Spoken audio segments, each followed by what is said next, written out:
তিমির গায়ে জমে থাকা বার্নাকল সরানোর আশ্চর্য দৃশ্য। এক বিশাল তিমি, শরীরে ভারী বার্নাকলের বোঝা। বিজ্ঞানীরা এগিয়ে এলো। শুরু হলো আশ্চর্য এক উদ্ধার অভিযান। বার্নাকল এরা তিমির শরীরে আটকে থাকে বছরের পর বছর।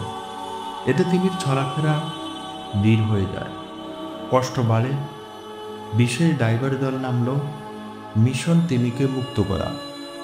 তারা সাবধানে ছুরি আর ব্রাড দিয়ে বার্নাকল সরানো।